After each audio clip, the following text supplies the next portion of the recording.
My name is Marc Freedman. I'm President and CEO of Freedman Financial in Peabody, Massachusetts.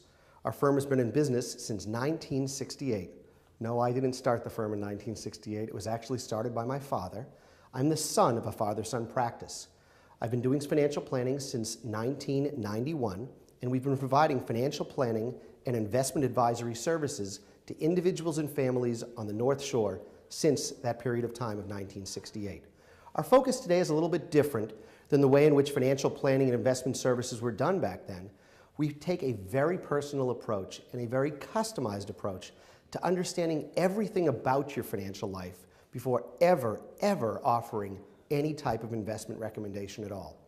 Our focus today will be on retirement issues and critical money issues that impact seniors that they need to deal with today. Hi, my name is Marc Freedman. I am President and CEO of Freedman Financial, located in Peabody, Massachusetts. My father actually started the firm back in 1968. So we've been doing financial planning and wealth management on the North Shore for almost 45 years.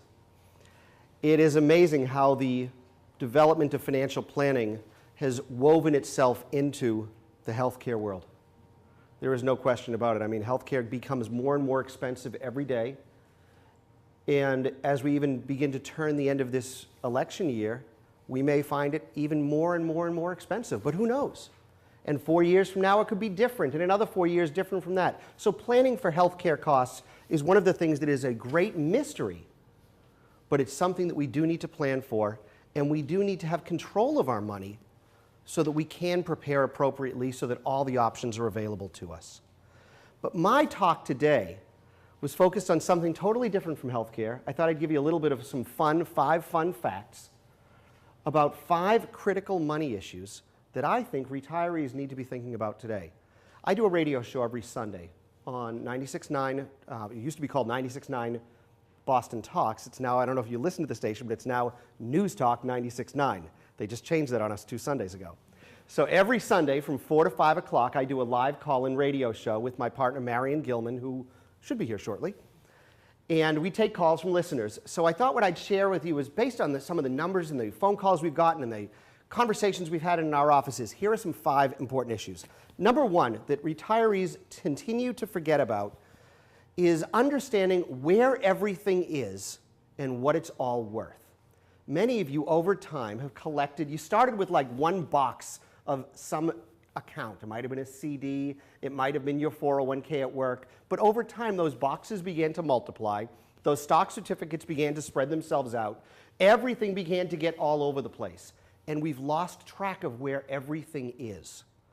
And one of the major concerns that we're seeing, and we in our office, because my dad started the firm back in 1968, we averaged 12 deaths a year in our office.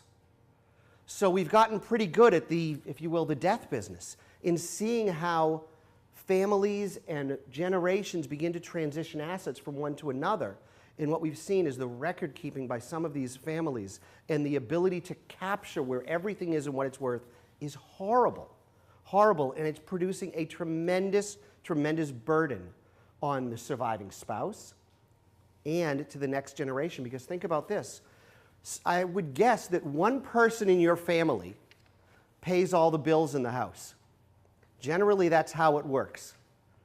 And when one of you die, if you happen to be married, if one happens to die, is the survivor prepared to write the checks, to pay the bills, to make decisions on purchasing a car, to decide, does it make sense to come to Penguin Hall from the home that you're in today? Who will make those decisions? Are you prepared to make them independently? Well, one of the things that we've done that's unique in our practice is that we actually go with our clients to those locations to help them make informed decisions, because oftentimes the point is, I just don't know what questions to ask. And so perhaps we can be there as that sounding board for you. Number 2, many of you, I'm guessing just a couple of you are over the age of 70, just a couple. And at age 70, just a couple, right? Yeah. At age 70 and a half, you know many of you need to take what's called your required minimum distribution from your IRA. Well, for years, people have had CDs all over the place. Every bank you could imagine. Then they have investment accounts.